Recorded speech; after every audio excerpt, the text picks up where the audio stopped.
Bonjour et bienvenue à tous dans cette nouvelle émission de Avec Panache. Bonjour Gabriel, Bonjour Raphaël, bonjour à toutes et à tous. comment vas-tu?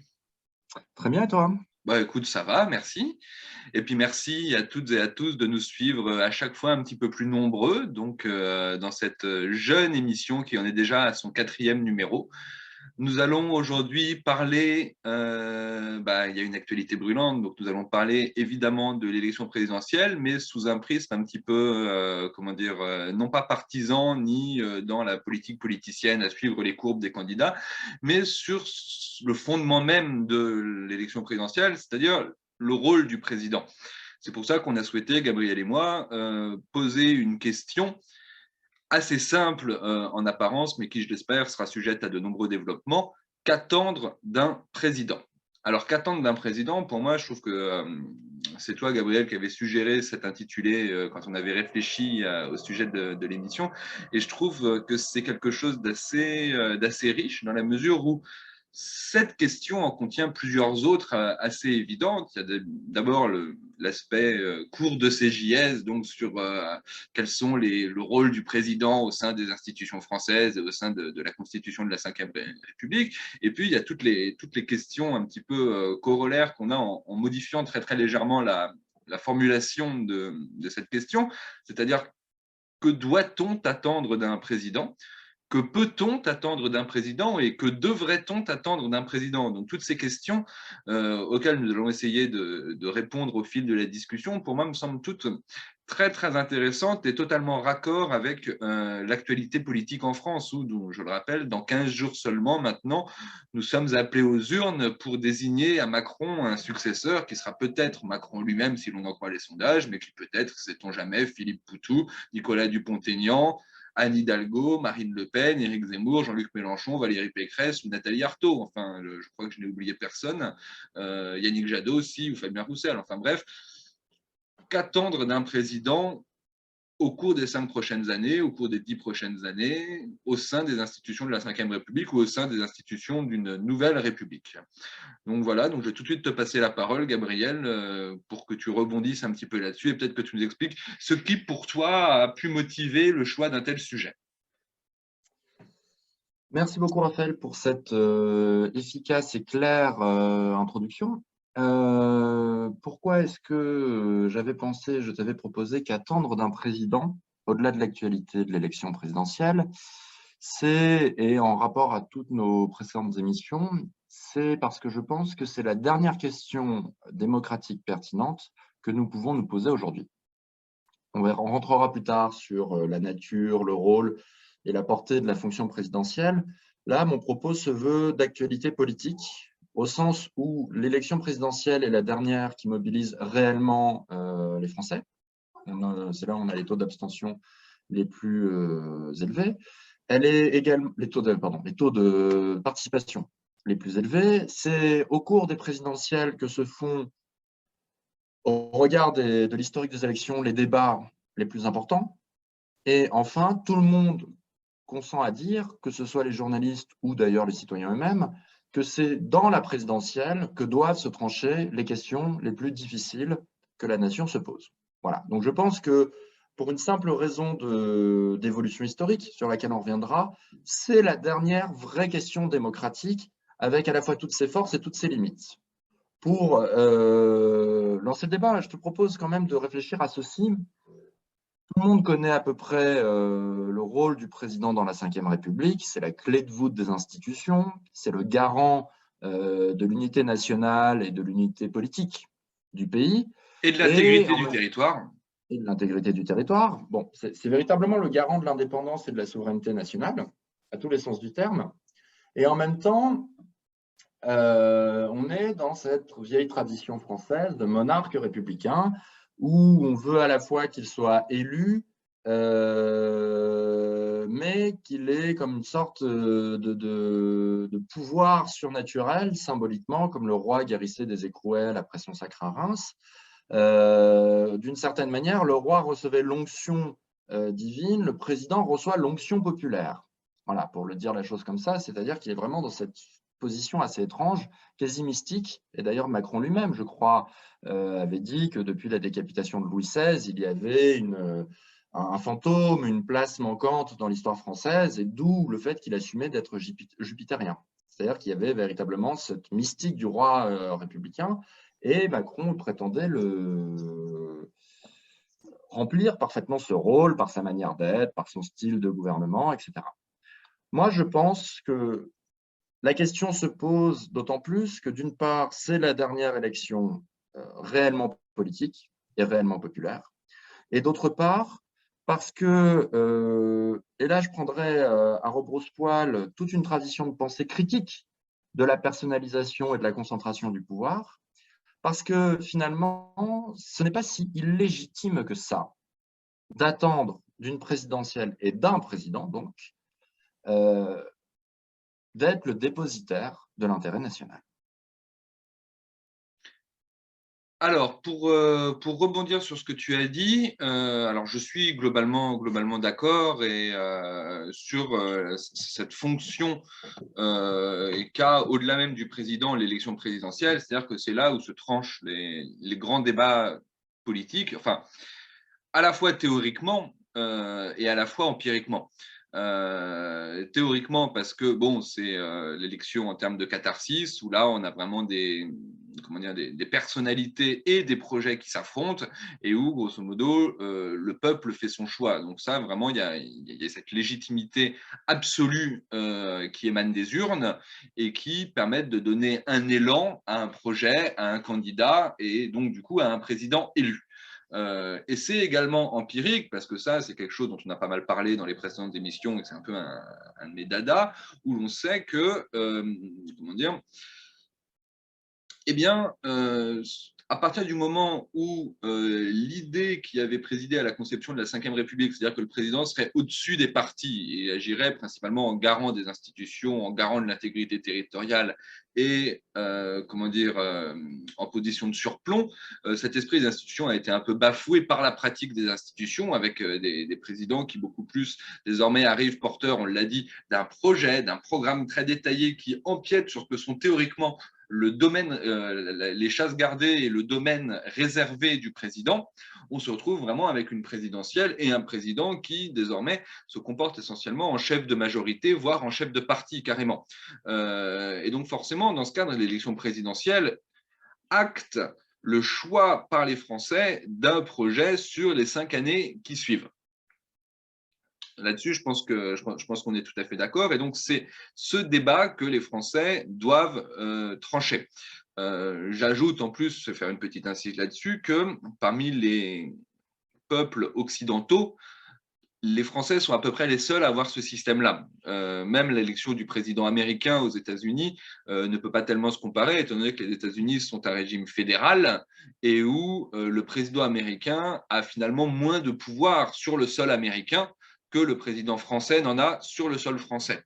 Quant à l'Allemagne, on élit non pas un président, mais un parlement duquel émane à partir généralement d'accords d'appareil et de coalition, un chancelier qui va diriger le pays. En Angleterre, bon, c'est d'une manière un petit peu différente, mais on élit pareil au scrutin majoritaire à un tour un Premier ministre. La France, c'est bon, on ne va pas parler d'Italie, pas parler de l'Espagne, pas parler des Pays-Bas, mais tous ces régimes sont également des régimes essentiellement parlementaires. La France est la seule grande démocratie occidentale à avoir à ce point présidentialisé et donc personnalisé son exercice du pouvoir. Donc, ce qu'on peut attendre d'un président, pour moi, il y a, et j'ai déjà dit ce qu'on peut attendre et pas ce qu'on attend, c'est déjà, je suis rentré là-dedans, ce qu'on peut attendre d'un président désormais, c'est qu'il ait un projet clair et pas un projet trop flou. Quand un candidat à l'élection présidentielle refuse de sortir de l'ambiguïté, il est généralement sujet à énormément de critiques. On attend au contraire de la clarté, de la lisibilité et des orientations claires. L'accusation de confusion a été portée notamment contre Emmanuel Macron la dernière fois, en 2017. Ça ne l'a pas empêché d'être élu, mais au prix d'une campagne très, très particulière, avec un second tour notamment contre l'incarnation humaine du mal, ce qui était très, très particulier. Là, cette fois-ci, dans cette élection présidentielle-là, et c'est ça qui en fait toute la, j'allais dire la saveur, non, parce que c'est pas forcément quelque chose de très positif, mais ce qui en fait toute la singularité, c'est que, et c'était le sujet de notre précédente émission, la guerre en Ukraine occulte globalement toutes les questions de projets, de programmes même, ce qui fait que on a un peu une non-campagne. Et donc, on ne compare pas les projets et les grandes orientations et je dirais même les partis pris philosophiques des candidats, mais on a une sorte de course pour exister un petit peu médiatiquement à ce niveau-là. Ce qui, finalement, laisse assez peu imaginer ce que pourrait être tel ou tel dans l'exercice du pouvoir. Le seul à ce niveau-là pour lequel on a une petite idée, c'est Macron, et c'est seulement une idée qu'on a parce que c'est celui qui a été au pouvoir ces 5 dernières années. Sinon, on n'en saurait absolument rien. Moi, j'ai beau m'intéresser comme toi d'assez près à la politique, je n'ai pas la moindre idée de ce que donnerait Marine Le Pen ou Jean-Luc Mélenchon à l'Élysée. Et cette campagne n'aide pas d'ailleurs à y voir un petit peu plus clair à ce sujet. Enfin, pour conclure sur comment dire, ce préambule assez nourri, la question institutionnelle reste pour moi assez entière. C'est-à-dire que l'évolution de la pratique des institutions liées au quinquennat et à l'inversion du calendrier électoral avec les législatives qui permettent généralement au président de disposer juste après son élection d'une majorité confortable, brouille totalement les cartes quant aux fonctions réelles du président. Et c'est quelque chose sur lequel j'ai déjà insisté pas mal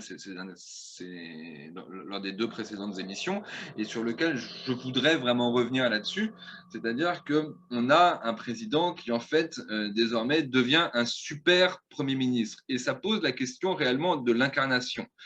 Et là-dessus, je terminerai en citant les présidents que j'ai moi-même connus dans ma vie citoyenne, c'est-à-dire qu'on a eu l'hyper-président avec Nicolas Sarkozy, donc qui était un président qui, pour reprendre le bon mot de son successeur François Hollande, était responsable de tout mais coupable de rien, absolument omniprésent. Et qui pour le coup était un vrai super Premier ministre à l'anglaise et prêtait totalement le flanc à une acquisition de présidence partisane, pour reprendre à nouveau un mot de François Hollande. François Hollande qui ensuite, lui, a voulu être un président normal, c'était son grand slogan de campagne et son atout marketing, sa valeur ajoutée quand il a conquis le pouvoir en 2012, et qui finalement se retrouvait à être un président tout aussi partisan que l'était son prédécesseur Nicolas Sarkozy, et qui s'est retrouvé finalement à être plus qu'un président normal, une forme d'anti-président, à tel point que ce qu'on retiendra presque de lui finalement, c'est le titre de l'ouvrage que lui ont consacré Fabrice Davet et L'Homme, c'est-à-dire un président ne devrait pas dire cela. Donc en fait, c'était quasiment tout ce qu'un président ne devrait pas faire. Et ensuite, on a eu le président manager avec Emmanuel Macron de la Startup Nation France, c'est-à-dire encore un autre style de gouvernance, cette fois-ci avec la verticalité assumée. Tu as parlé du côté jupitérien tout à l'heure, je suis tout à fait d'accord avec ça, mais au sein d'une pratique à peu près managériale de la nation.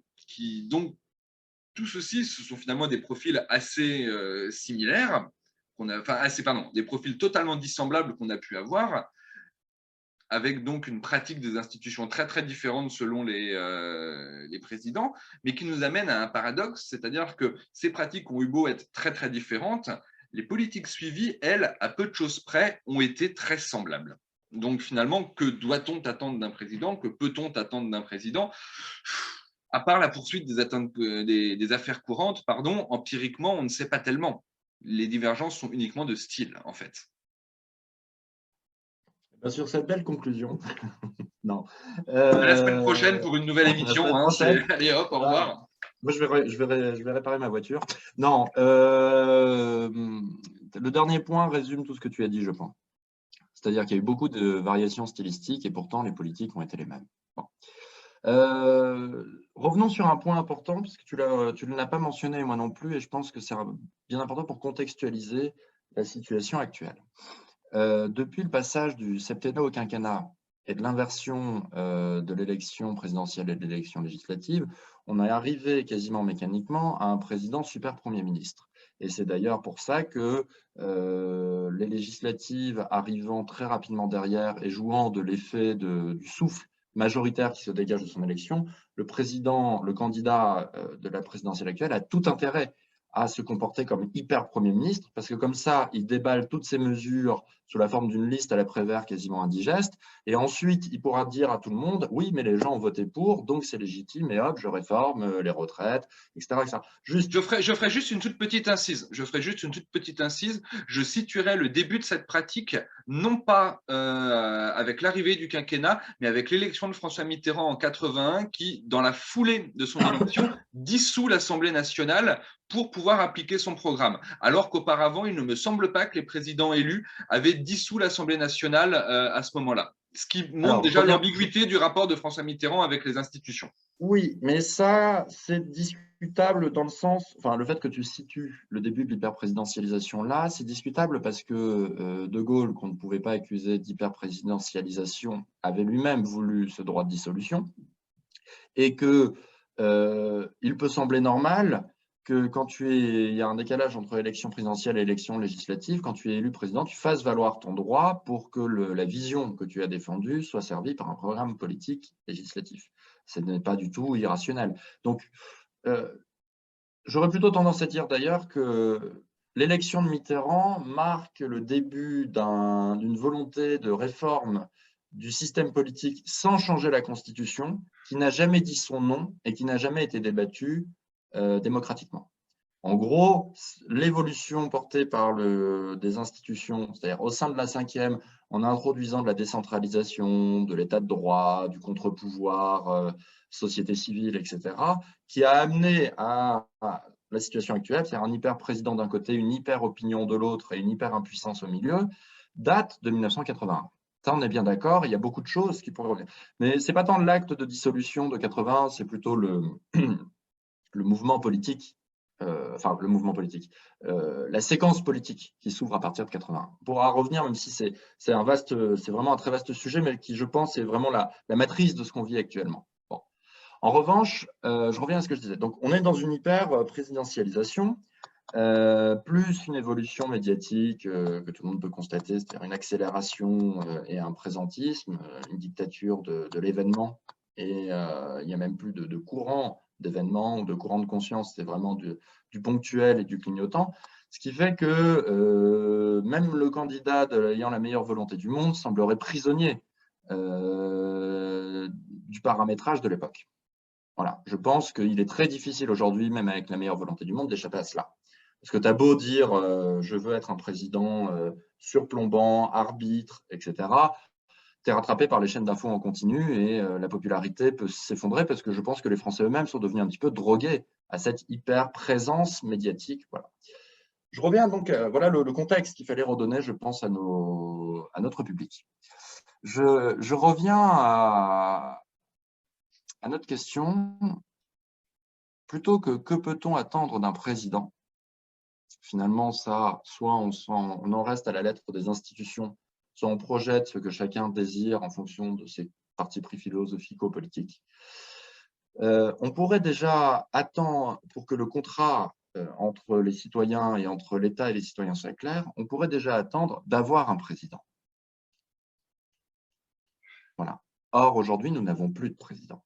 Au sens où le dernier contrat, moi je reste bête et méchant, hein, tu m'en voudras pas, je reste à la fois factuel, textuel et rationnel. Le dernier contrat démocratique qui nous lie tous ensemble, français, c'est la Ve République. Que j'aime pas, peu importe, au moins je peux attendre, par respect démocratique et citoyen, que j'ai un président conforme aux institutions. Or, ce que j'observe, c'est que je n'ai plus de président conforme aux institutions, et dans les faits et dans l'esprit. Dans les faits, on a un président qui était censé, même si c'était hypocrite, se cachait d'un engagement partisan. Maintenant, on reçoit les membres de son parti présidentiel et c'est dans l'agenda officiel. Ça, c'est consultable sur élysée.fr. Et en même temps, dans l'esprit, on voit très bien qu'avec l'hyper-présidentialisation et l'hyper-présence médiatique, l'arbitre de la nation n'a plus la réflexion, le temps de réflexion suffisante pour être réellement arbitre. C'est-à-dire que je pense qu'on a beau être très intelligent, et nos hommes politiques sont très intelligents, je ne leur retire pas ça, il nous manque quand même du temps pour être arbitre de la nation, ce qui suppose une certaine attitude réflexive, qui supposerait par exemple d'avoir du temps de lire. Je voudrais dire par là qu'il ne serait pas choquant de dire concrètement à un enfant qu'est-ce qu'un président arbitre de la nation? C'est un président qui se détache du cours des événements quotidiens pour lire et pour penser aux enjeux nationaux. Ce n'est pas le président philosophe, c'est le président lecteur. Tu vois, je donne même, si jamais nos hommes politiques nous écoutent, je leur donne même une astuce pratique. Prenez du temps pour lire pendant votre mandat.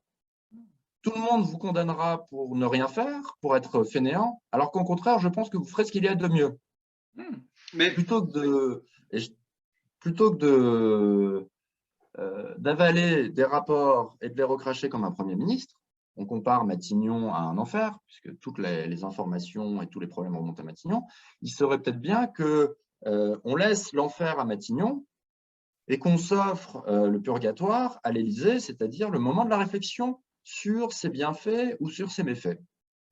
Alors, voilà. Et c'était donc qu'attendre d'un président, déjà en avoir un. Et ça m'amène à la question qui est contenue dans ta question, à mon avis, c'est que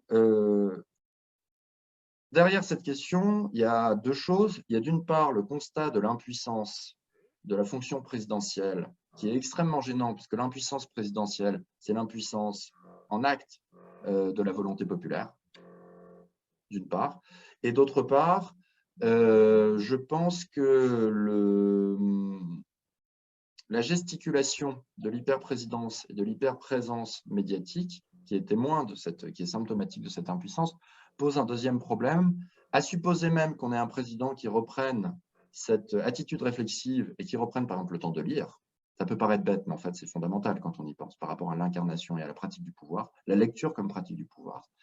Je me demande si l'indépendance et la souveraineté nationale sont toujours réellement présentes pour qu'un président puisse l'incarner et l'exercer. Voilà. Alors, merci de tous les sujets que tu as abordés et qui, je pense, sont à la fois riches et féconds. Tu as parlé comment dire, de la difficulté pour un président d'avoir cette attitude de surplomb et je suis tout à fait d'accord. Moi, je me souviens, on va rebalayer un tout petit peu l'histoire récente ensemble, si tu le veux bien. Je me souviens, et je l'ai évoqué tout à l'heure, de François Hollande qui avait bâti sa candidature en opposition à Nicolas Sarkozy en voulant être un président normal et qui, dans les premiers moments de son mandat, avait voulu adopter une forme d'attitude en retrait, en voulant beaucoup plus se mettre derrière son Premier ministre, qui était Jean-Marc Ayrault à l'époque, et Jean-Marc Ayrault n'imprimant absolument pas dans l'opinion publique, François Hollande avait été contraint de se mettre davantage en avant pour enrayer la chute de popularité de son Premier ministre qui l'entraînait avec lui. Je me souviens également que Emmanuel Macron avait voulu, au tout début de son mandat, se faire l'apôtre d'une parole présidentielle rare. Dans une optique de retrouver quelque chose, tu l'as dit toi-même, de monarchique, un petit peu autoritaire, jupitérien, etc. On a bien vu que c'était tout le contraire. Et moi, si j'ai un reproche à faire à Emmanuel Macron dans la forme, en tout cas, c'est qu'on n'a jamais eu un président aussi bavard. Il n'arrête pas de parler, il parle tout le temps, il parle beaucoup trop pour moi. Et c'est là que j'en arrive à rebondir sur ce que tu disais, sur le fait qu'un président, qu'est-ce qu'on peut attendre d'un président? Un président qui lise. Oui, je suis tout à fait d'accord, mais il y a autre chose que lire qui me paraît aussi important. Je voudrais, moi, idéalement, un président qui écoute. Et il se trouve qu'avec Emmanuel Macron, on a un président qui est totalement incapable d'écouter. Pour moi, parce qu'on parle du président, mais on parle aussi de la fonction présidentielle et de l'image du président. L'un des événements pour moi les plus marquants et j'en parle assez souvent, du mandat d'Emmanuel Macron, c'est l'abaissement de la fonction présidentielle. Alors, on a beaucoup parlé en termes d'abaissement de la fonction présidentielle, du casse-toi pauvre con de Sarkozy, de Hollande en scooter, de ce genre de choses. Pour moi, l'abaissement, il a trouvé comment dire, son point d'incandescence dans la séquence dite du grand débat, où on a appelé, où Emmanuel Macron, comme l'ont dit émerveillé les commentateurs des chaînes d'infos, descendait dans l'arène en bras de chemise pour discuter avec les Français.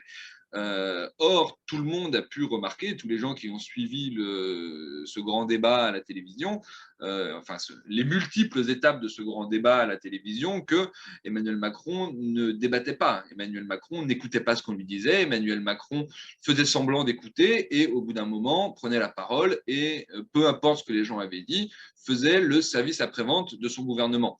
Je ne vois pas du tout chez Macron, mais Macron, c'est parce que c'est lui qui est au pouvoir, mais c'était à peu près pareil pour Hollande et pour Sarkozy, la moindre capacité d'écoute vis-à-vis du peuple. Emmanuel Macron se transformait en cette occasion, on l'avait dit, en une forme de super porte-parole du gouvernement, ce qui est totalement contraire à l'esprit, pour le coup, des institutions. Et ce président qui ne lit pas, quand je dis ce président, c'est cette fonction présidentielle, ça se détache de Macron parce que je ne vois pas tellement les choses beaucoup changer vis-à-vis du panel de candidats qu'on a, très très honnêtement.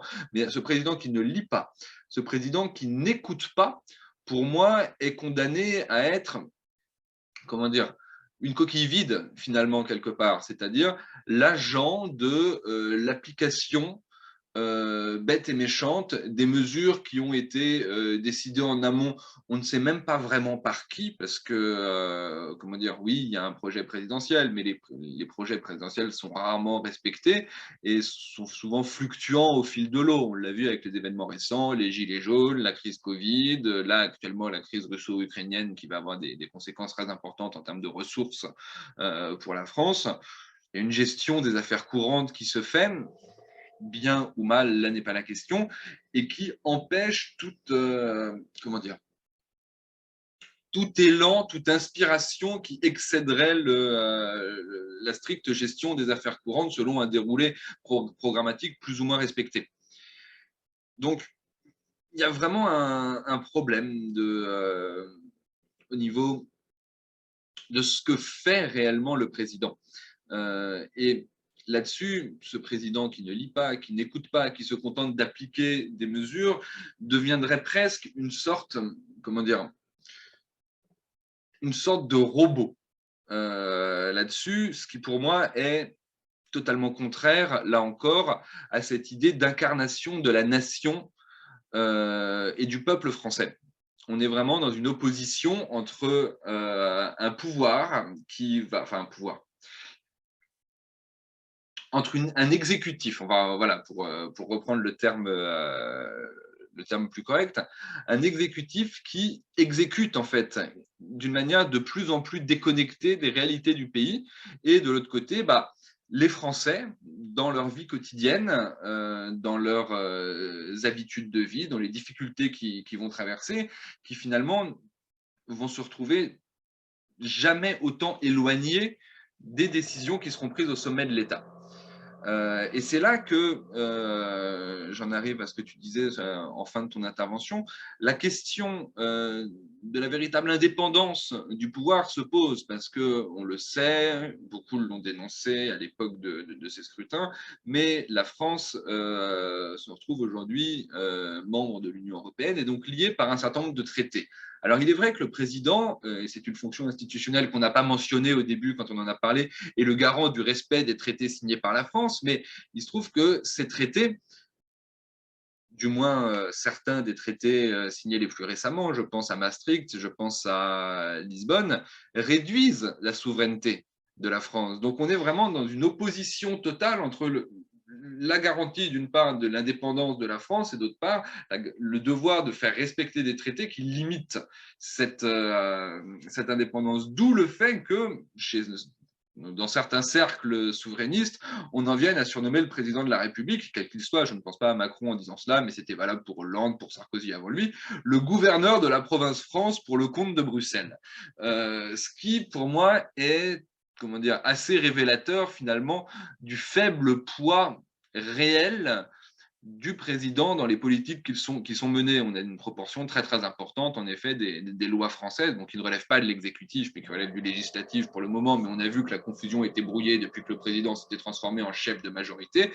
Un certain nombre de lois, je crois que c'est 25 ou 30%, qui sont juste la retranscription dans le droit français des lois européennes, ce qui pose un vrai problème à mon sens. Donc voilà, c'était un petit peu pour te répondre sur tous ces points et pour essayer de pousser ensemble la réflexion sur finalement cette impuissance présidentielle totalement, comment dire, oxymorique vis-à-vis des rêves jupitériens et de la verticalité promise par les institutions telles qu'elles ont été créées au moment de l'arrivée de la Ve République.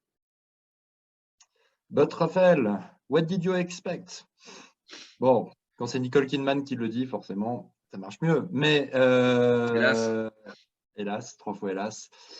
Il y a une crise de libido nationale du fait de la limitation de la souveraineté. Puisque c'est dur d'avoir une libido quand l'expression de cette libido est non pas limitée par un principe de réalité et de vie sociale, mais par une auto-limitation étrange de cette souveraineté au sein de cette vie sociale. Il y a une crise de libido nationale. Par rapport à tout ce que tu as dit, je pensais au fait, et ça c'est au cœur de notre sujet qu'attendre d'un président, notre désir ou nos attentes vis-à-vis d'un président n'ont pas changé, tandis que la fonction présidentielle a changé. Et d'ailleurs, pour citer le fameux, le légendaire, le glorieux Nicolas Sarkozy, je pense que beaucoup de citoyens enverraient comme SMS démocratique à leur président « Si tu reviens, j'annule tout ».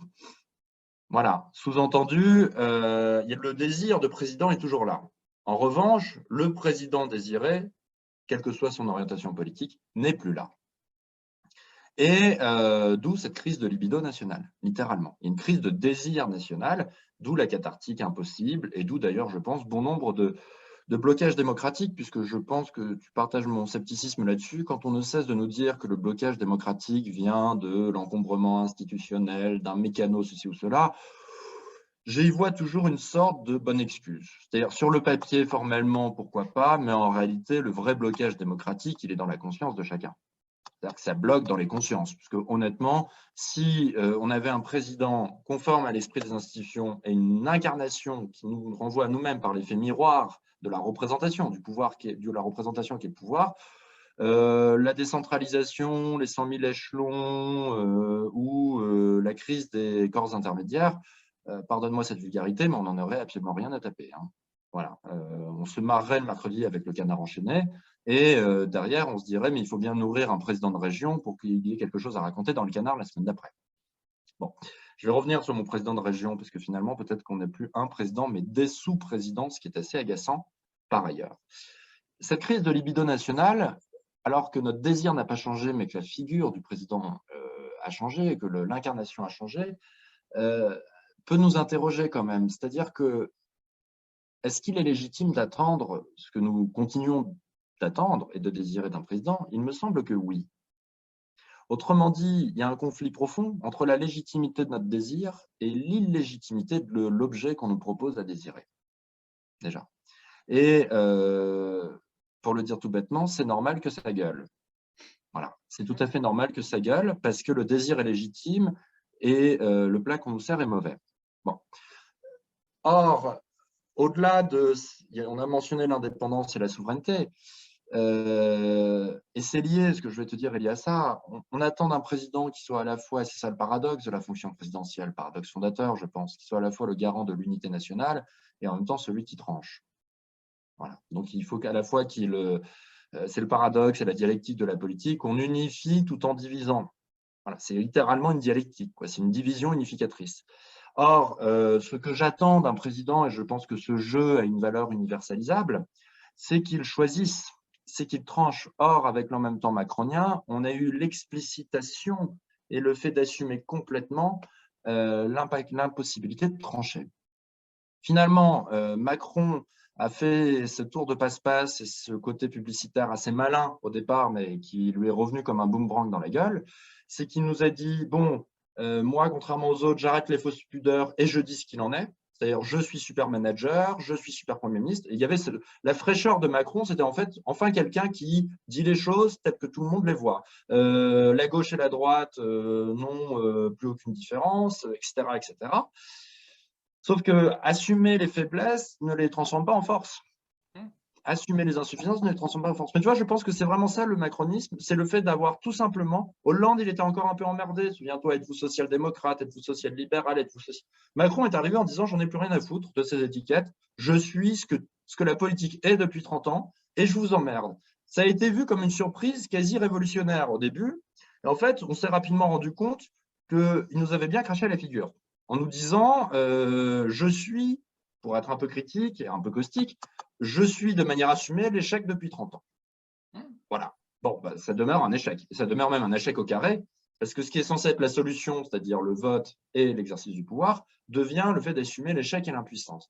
Peut-être que jamais nous n'avons été aussi impuissants, à la fois symboliquement et réellement, que sous Macron, d'une certaine manière. Et je terminerai juste là-dessus. Je pense que, comme le disait Chirac assez intelligemment, un chef, c'est fait pour cheffer. On attend d'un président qu'il tranche. Et par rapport à une époque qui est en apparence très béni-oui-oui et très chouineuse, alors que, je rappelle, dans le fond, nos désirs n'ont pas changé. C'est-à-dire qu'il y a un vernis, il y a une apparence de chouinerie. On a l'impression aujourd'hui qu'il faut un président infirmier ou infirmière, alors qu'en réalité, il faut un président qui tranche comme avant. Et je pense que c'est ce que veulent les citoyens, c'est-à-dire que les citoyens chouinent un peu, tout le monde est un peu co-responsable de cet esprit de l'époque, mais que derrière, les nécessités et les désirs profonds n'ont pas changé. Bon, ça se rappelle, ça renvoie à ce qu'on disait lors de sur qu'est-ce que la droite. C'est-à-dire que je pense qu'on revient à l'essence même du politique, sous des couverts assez étonnants, mais l'essence du politique revient, quoi. Bon. Et on attend d'un président qu'il tranche, et je pense que chacun dans sa vie a pu l'expérimenter, dans sa famille, au travail, quand la personne qui est en charge, qui a officiellement le pouvoir, tranche. À la fois, il y a un petit effet de flottement lié au fait que ça y est, c'est décidé, c'est découpé, c'est tranché. Et en même temps, même chez les plus critiques de cette personne, il y a une sorte de respect du fait d'avoir tranché. Or, c'est ça qui nous manque, car à travers un président qui ne tranche plus, c'est un peuple qui ne se reconnaît plus lui-même dans son pouvoir et sa souveraineté. Alors, je suis tout à fait d'accord, mais je mettrais une petite nuance. C'est-à-dire attendre que le président tranche, oui, évidemment, il y a un certain nombre de choses sur lesquelles on attend que le président tranche, notamment sur les questions internationales, mais pas que. Le président dans sa fonction d'arbitre. Après, ce qu'on peut attendre aussi du président, c'est que s'il ne tranche pas, qu'il choisisse de s'en remettre au peuple pour trancher. Je veux dire, la convocation des référendums fait partie des prérogatives du président de la République et c'est même une des plus importantes parce que le référendum est le juge de paix théorique de toute démocratie. Enfin de toute démocratie selon la conception moderne et occidentale qu'on peut en avoir notamment en France. Or, cette pratique du référendum, telle qu'on l'a connue en France, c'est totalement perdu. Je veux dire, le général de Gaulle convoquait des référendums, ses successeurs en convoquaient de moins en moins, et là, nous, et c'est quelque chose qu'on avait déjà dit dans notre émission consacrée au désenchantement démocratique, nous, toi comme moi, aux âges qu'on a, dans notre vie citoyenne, nous n'avons jamais eu l'occasion de participer à un référendum.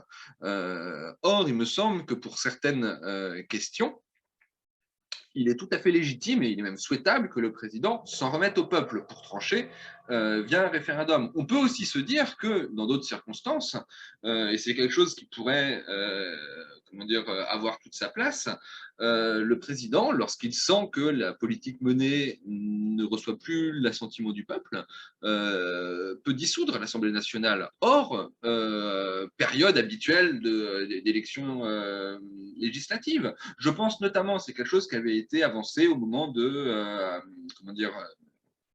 la crise des Gilets jaunes, fin 2018, début 2019, où il y avait vraiment une très très forte contestation initialement, on le sait, au niveau d'une taxe sur le carburant, mais finalement de l'ensemble des politiques menées par Emmanuel Macron et le gouvernement Philippe. Beaucoup avaient agité la possibilité d'une dissolution de l'Assemblée nationale qui pourrait être qui aurait pu être, pardon, une forme de sortie par le haut d'une situation assez inextricable. Et puis finalement, ça n'avait pas eu lieu, le mouvement avait fini par un petit peu pourrir, le gouvernement avait réussi à endormir un petit peu le mouvement de contestation, et puis après l'été était arrivé, puis l'automne avait été marqué par l'opposition à la réforme des retraites, avec à nouveau des affrontements très très forts et une réforme qui était quand même très impopulaire dans l'opinion pour au moins certains de ces aspects. Et à nouveau avait été affichée l'hypothèse d'une dissolution. Et puis finalement, la pandémie était arrivée et avait sifflé un petit peu la fin de la récréation démocratique et de toutes ces idées-là. Mais que le président, en vertu des pouvoirs qui lui sont conférés, j'aime beaucoup cette formule,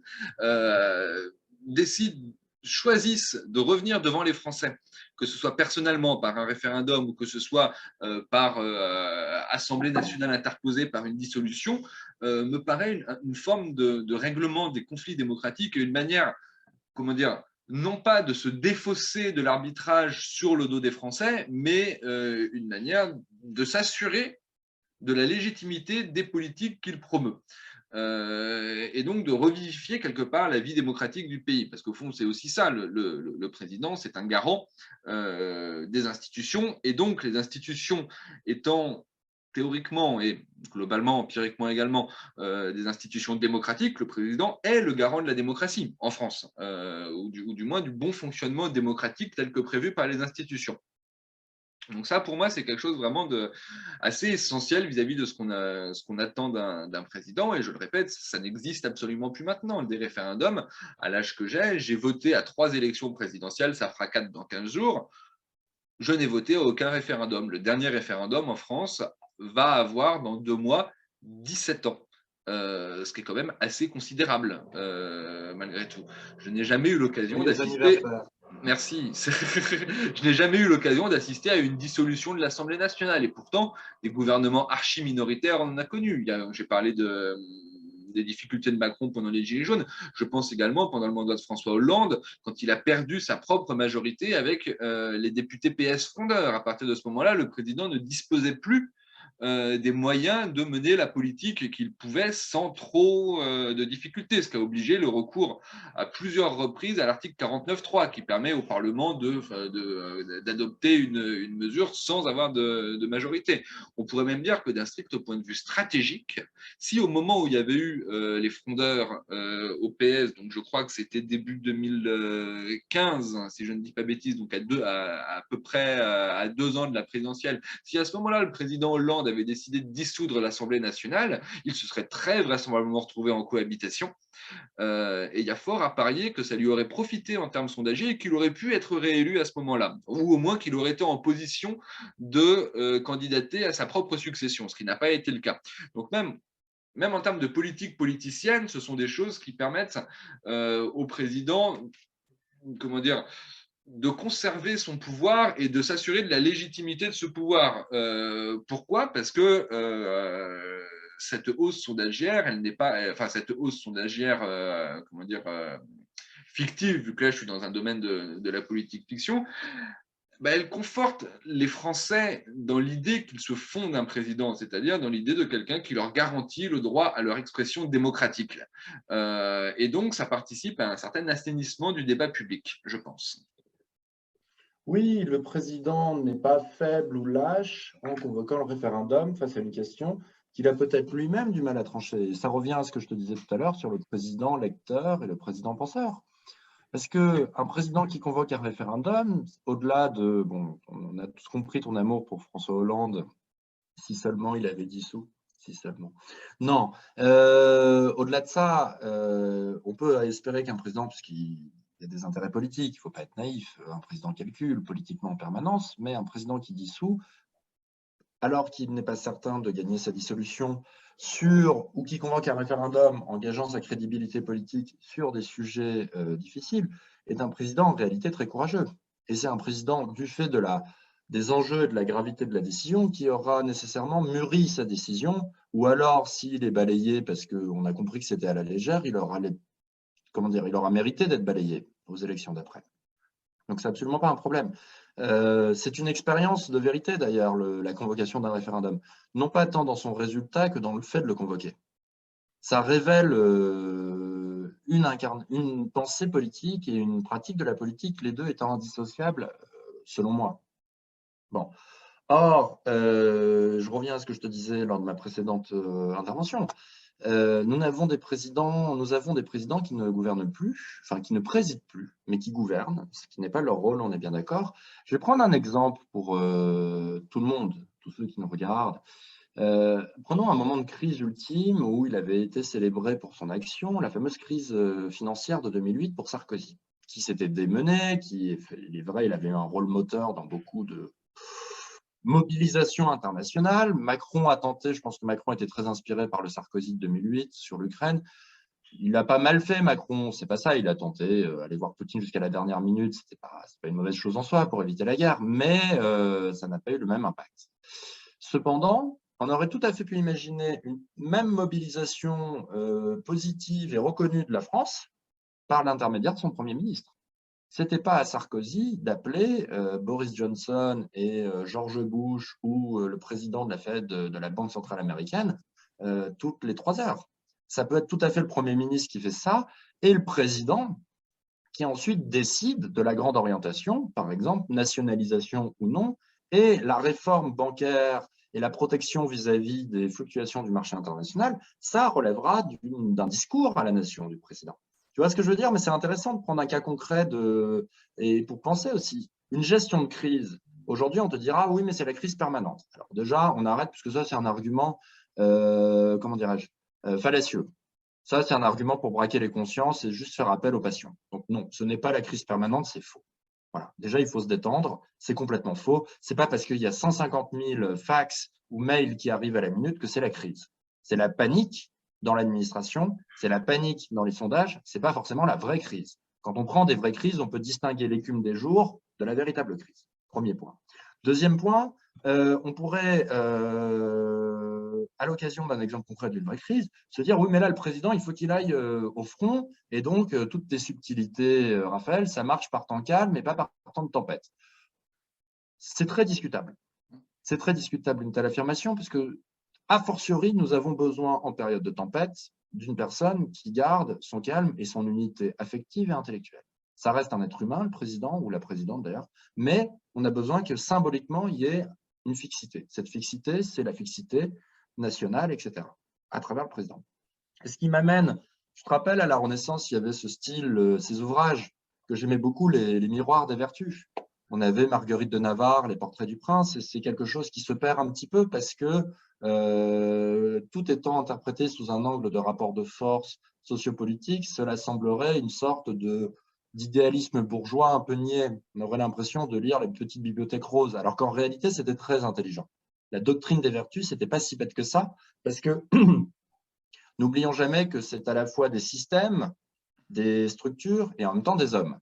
Et on a peut-être aussi besoin d'avoir un portrait moral. Sérieusement, hein, pareil, le récit de Fénelon, le titre m'échappe sur Télémaque. Pour Télémaque, l'ouvrage de Fénelon, le Miroir du Prince, en tout cas pour… Voilà. Celui de Marguerite de Navarre et celui de Fénelon sont très très bien. Et on pourrait rajouter d'ailleurs, soit dit en passant, que beaucoup d'acteurs importants de la Révolution française ont contribué à ce genre d'ouvrage ou à ce style de pensée. On ne sait pas si cucul la praline que ça, en réalité. Et parmi les vertus, donc je fais mon petit miroir du prince, parmi les vertus que l'on pourrait attendre, on a la fameuse prudence et en même temps la capacité de saisir le moment opportun décrite par Aristote dont le modèle est Périclès. Et on pourrait reprendre aussi cette idée par rapport à ce que je disais, le contexte de crise. Un président a comme vertu, ou en tout cas comme vertu attendue, d'être dans la sérénité quand le réel est dans le bouleversement. Voilà. Et ce n'est pas pour rien qu'aujourd'hui, les gens voyant un président partout et donc en réalité nulle part, se demandent où est le président en réalité. Presque on pourrait dire que la question a évolué au cours de notre discussion. C'est plus qu'attendre d'un président, mais où est le président? où se trouve le président. Et si c'était un film des années 70 avec Belmondo, ça ferait saliver tout le monde en disant ça a l'air d'être un nanar super marrant ce truc, où est le président?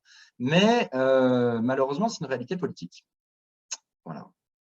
Alors, pour rebondir sur ce que tu disais à la fois dans ton évocation de Fénelon et de la Renaissance et à la fois sur cette idée du président qui doit être fixe, c'est une dimension qu'on n'a pas du tout abordée. À mon sens, c'est aussi la dimension culturelle. C'est-à-dire que le président est non seulement l'image de la France à l'étranger, mais aussi, bon, théoriquement, le premier de tous les Français. Et pour moi, il doit être également une forme d'ambassadeur de la culture française.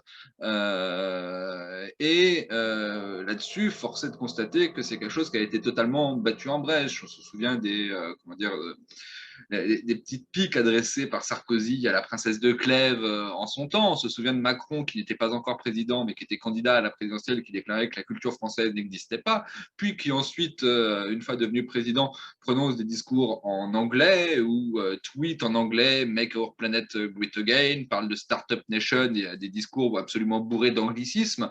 Pour moi, le président, il a aussi cette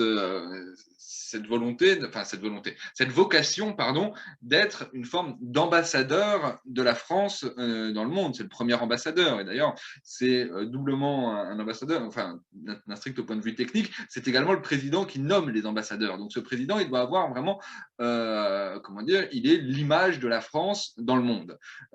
Et théoriquement, le principal promoteur de la culture française dans le monde. Ce qui, pour moi, comment dire, lui donne une capacité d'incarnation qui fait que les enjeux soulevés par l'élection présidentielle sont essentiellement des enjeux culturels. Et c'est là que, et je vais encore revenir à Sarkozy, on a un confusionnisme permanent.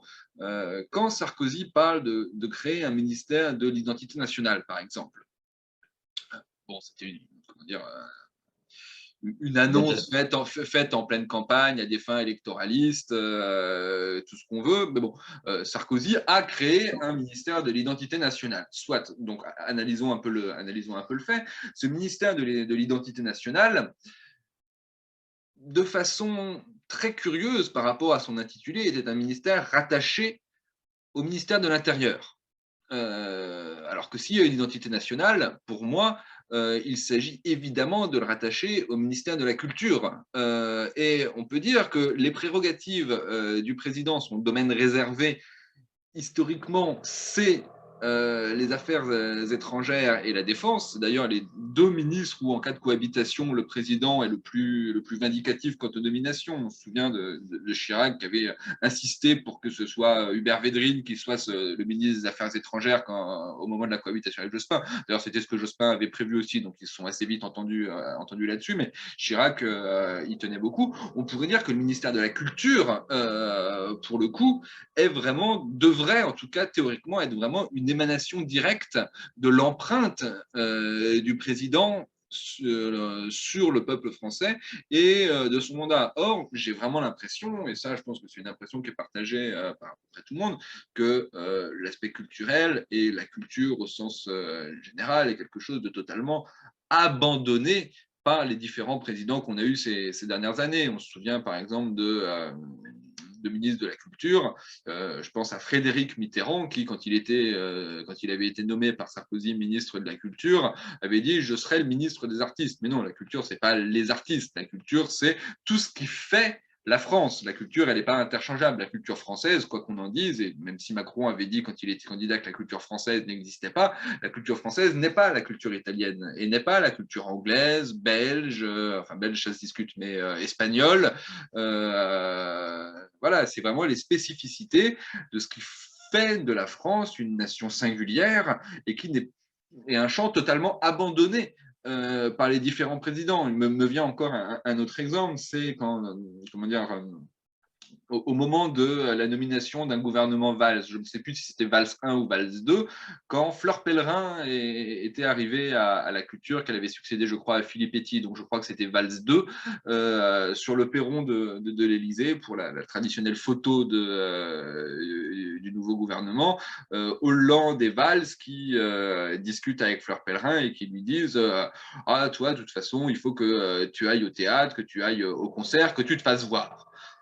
Ça résume beaucoup pour moi l'ambition culturelle des présidents récents et c'est quelque chose qui ne s'est pas foncièrement amélioré sous Emmanuel Macron. On se souvient à la fin comment dire, à la fin du premier confinement, quand Macron s'était adressé au monde de la culture, où il avait tenu un discours totalement délirant sur Robinson qui allait chercher du jambon et chercher du fromage, et qui avait conclu en disant qu'il fallait enfourcher le tigre. Ça ne veut strictement rien dire. Ça ne dit absolument pas de ce que pense le président de la France et de ce que doit être la France en termes, et c'est un sujet un petit peu complexe là-dessus, et souvent très sujet à des polémiques. C'est un des sujets où, pour moi, l'un des seuls candidats à s'en être vraiment saisi dans l'élection dans 2 semaines, c'était Zemmour, c'est-à-dire qu'est-ce qu'est la France comme civilisation? Et ça, le président, pour moi, doit en être garant lui aussi. Je te propose qu'on ligote l'ours. Hein. Mais, Par rapport à la culture, c'est intéressant ce que tu dis, parce que moi, ça m'a toujours laissé perplexe, l'idée d'une politique culturelle, parce que c'est deux choses pour moi, et tu as raison sur le fait que c'est une prérogative présidentielle. D'abord, le fait qu'une politique culturelle à la fois de comment dirais-je, gestion du patrimoine et mise à disposition démocratique des œuvres culturelles, une politique culturelle ne devrait finalement pas beaucoup changer d'un président à l'autre. Une vraie politique culturelle devrait être pérenne. Ça n'a pas grand sens de passer d'une politique culturelle à l'autre tous les 5 ans quand on y pense. Ce n'est pas la temporalité de la culture. A fortiori, quand une grande partie de la culture, c'est la transmission du passé et le fait de nourrir la culture vivante, la création contemporaine, qui ne se fait pas nécessairement en 2 ou 3 semaines. Bon, donc déjà, ça demande du temps. La deuxième chose, c'est ça qui me gêne par rapport à une politique culturelle. À part la gestion, je ne vois pas la proposition qu'on peut faire en matière de politique culturelle. Ou alors, c'est plutôt une proposition de rétablissement et non pas une proposition créatrice ou transformatrice. On peut on peut redensifier les maisons de la culture de Malraux, on peut intensifier l'éducation à la lecture, vers tout ce qui est en dehors du champ scolaire, tout ce qui est limité dans le champ scolaire. Je ne vois pas beaucoup plus, pour être tout à fait honnête, de telle sorte que, à la fois, je comprends le côté méprisant et vain du conseil de Hollande à Fleur Pellerin, et en même temps, j'ai souvent l'impression qu'un bon ministre de la Culture ne présente aucune loi durant toute la durée du quinquennat. Alors, c'est vrai que la question du ministère de la Culture, grosso modo, empiriquement, ces dernières années, et depuis, je dirais même depuis quasiment 20 ans, ça consiste quasi exclusivement à gérer les différentes crises vis-à-vis des intermittents du spectacle. De manière très précise, on a un peu l'impression que c'est ça. On pourrait imaginer que ce soit, et ça pour moi, on est vraiment dans le rôle du président, que ce soit un rapport avec, ne serait-ce que un attachement particulier à la langue française. Je veux dire, une lutte réelle contre les anglicismes, contre l'usage de l'anglais. Ça, pour moi, ça relève du champ de la culture.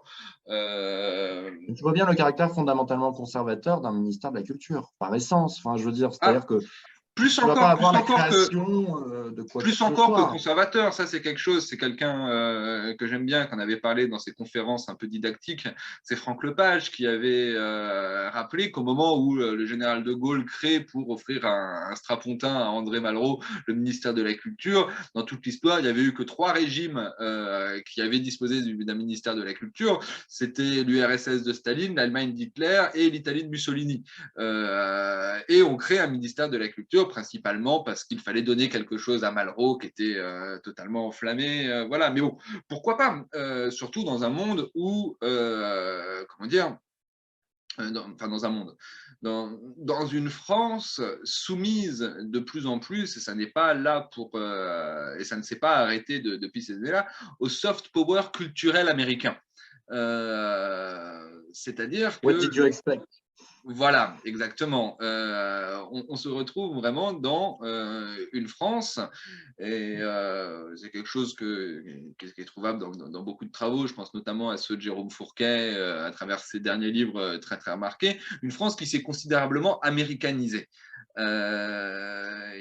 Et je pense qu'un ministère de la Culture en France, et au-delà du ministère de la question même du ministère de la Culture, le président en France aurait dû être, en tant que garant de l'indépendance du pays et en tant que premier de tous les Français, un rempart contre cette américanisation de la société et de la spécificité française.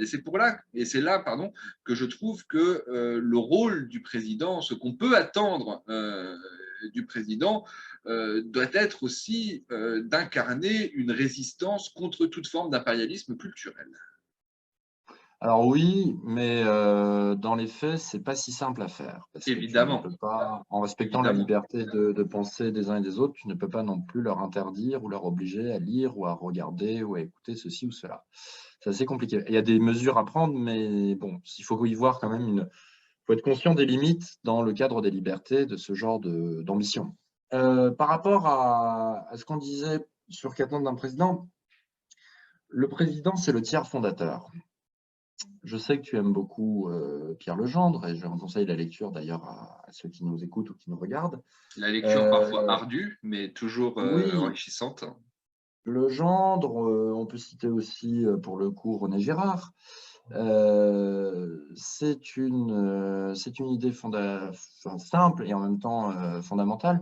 Pour qu'il y ait un arbitre, pour qu'il y ait une communauté, il faut qu'il y ait un tiers fondateur, c'est-à-dire un troisième terme entre deux termes, deux individus différents.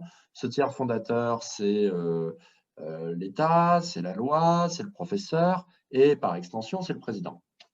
Or, l'unité de la fonction présidentielle, le fait qu'il y a un président et non pas deux présidents, révèle son rôle fondateur de tous les tiers fondateurs. Voilà, c'est le tiers fondateur en majuscule.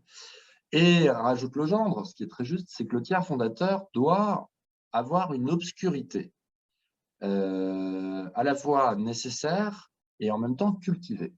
Le tiers fondateur ne doit pas être transparent. Il doit être enveloppé d'une forme d'obscurité qui permet à la fois de susciter des fantasmes qui le rendent désirable et donc respectable, d'une part, du point de vue empirique, hein, pas du point de vue des principes, mais du point de vue empirique, désirable et donc respectable, et d'autre part, qui le rendent parce qu'il est désirable, en même temps, source de crainte. Et c'est ça qui est la clé psychique de l'autorité. C'est une forme d'obscurité, et la obscurité, ça s'appelle par exemple la hauteur, le fait que la rareté de la parole présidentielle.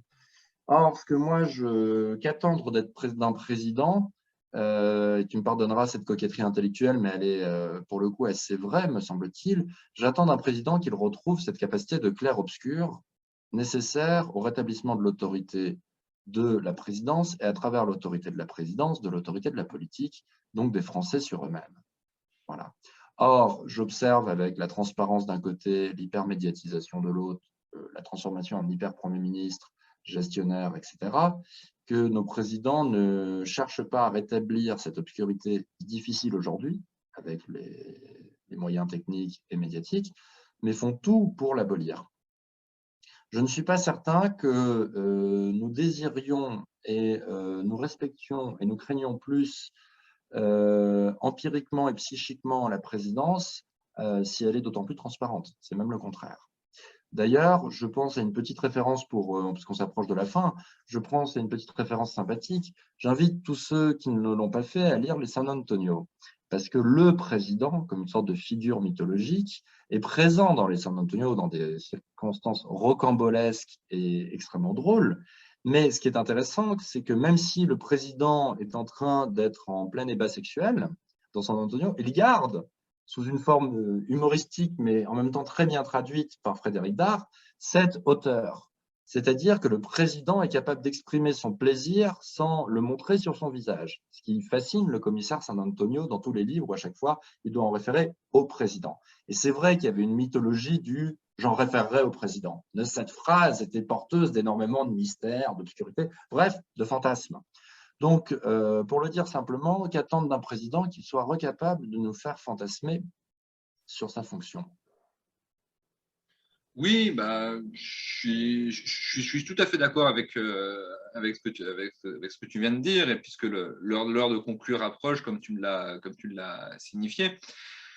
Je pense que voilà, le président, on a beaucoup dit, enfin Macron a beaucoup dit quand il faisait sa campagne qu'il voulait réenchanter la politique. Je me souviens de cette formule, et un peu toute faite. Voilà, enfin, c'était l'époque où il parlait également de pensée printemps, on s'en souvient. Le président, pour moi, doit, avant de réenchanter la politique, ce qui n'est pas nécessairement son rôle, hein, parce que le débat politique doit se passer, il doit surtout veiller au bon déroulement du débat politique en garant des institutions qu'il est, doit effectivement réussir à retrouver cette hauteur de vue et cette hauteur tout court. C'est-à-dire ce qui en fait a parlé d'un tiers fondateur, l'un des premiers tiers fondateurs selon Legendre, c'est le père, et le président, ce n'est pas pour rien, on parle souvent de père de la nation. On parlait de Gaulle qui était le patriarche absolu également. Enfin, il y a cette histoire de hauteur et d'autorité. Ce qui n'empêche pas que ça puisse être joué ou incarné par une femme, hein. Bien Pas de sûr, ah, problème. tout à fait, bien sûr. Pour clarifier pour le public. On est tout à fait d'accord. D'ailleurs, on pourrait dire peut-être que cette vidéo, quand elle sera publiée, sera intitulée qu'attendre d'un président ou d'une présidente. Évidemment, et ce sera peut-être d'ailleurs une femme qui sera élue dans maintenant moins d'un mois. Sait-on jamais. Mère, où Et- es-tu?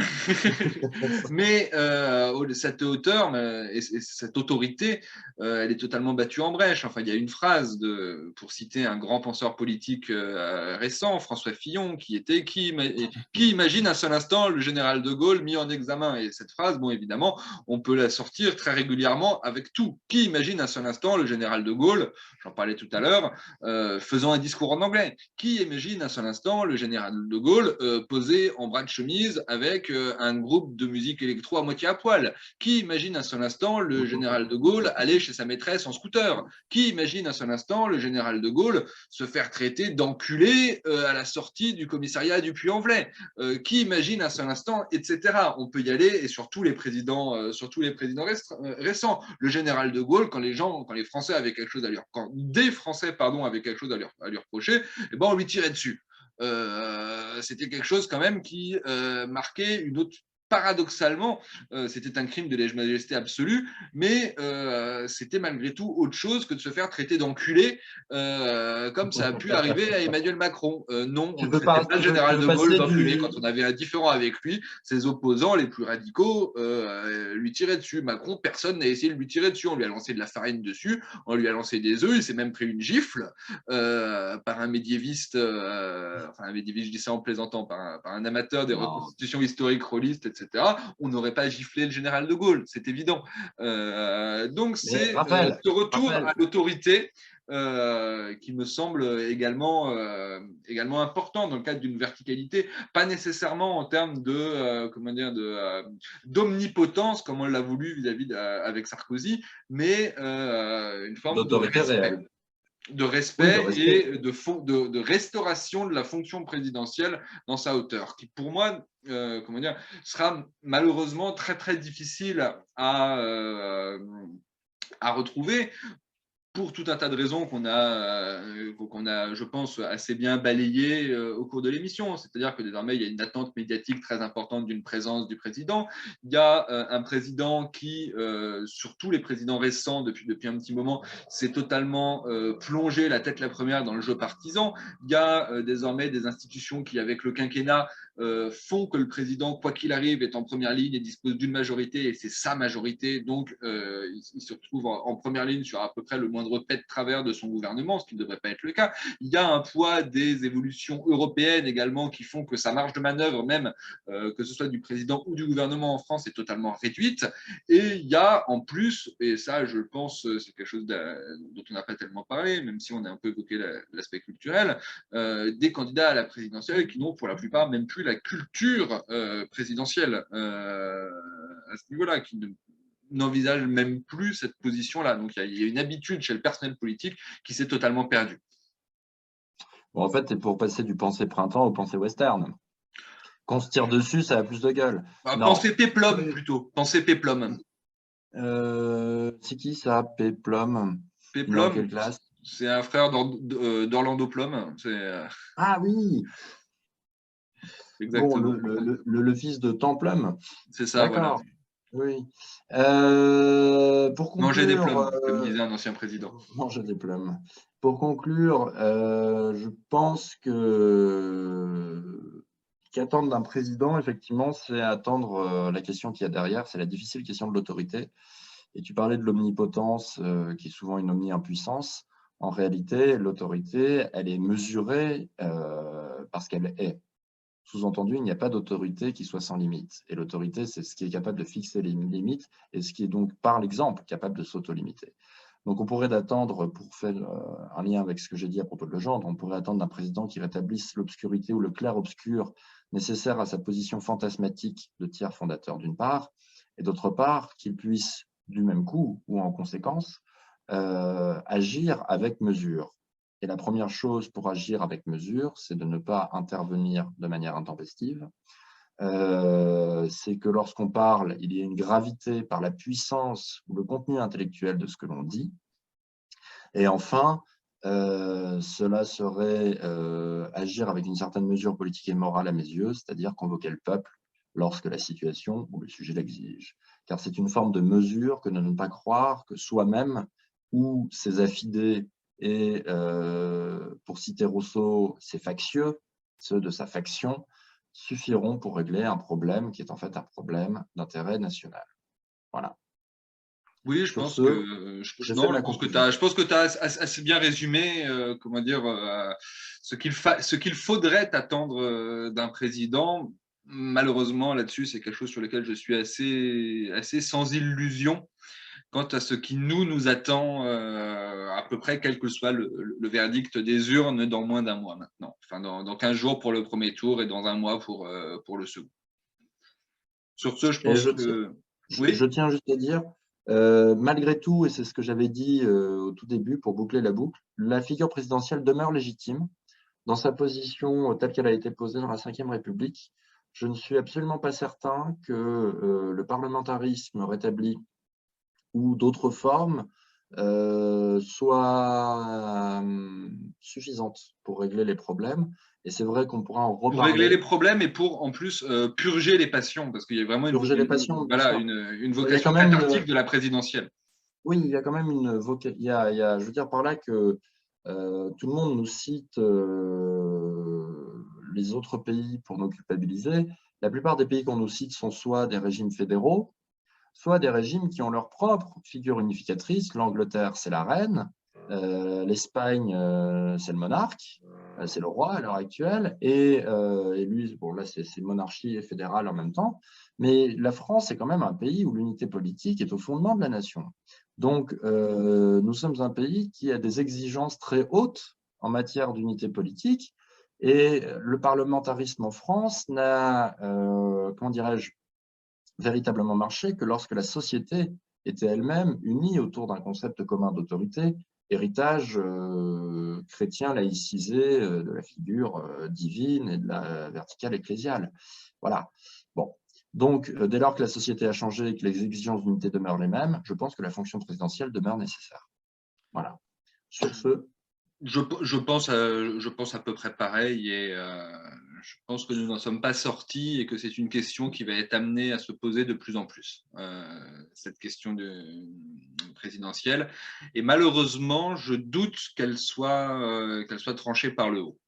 Je pense notamment à la révision constitutionnelle prévue par Macron qui envisage une suppression du poste de Premier ministre, donc avec un président qui serait de plus en plus un super Premier ministre, malheureusement, et très, Mmh. très éloigné de nos voeux pieux et pourtant si légitimes.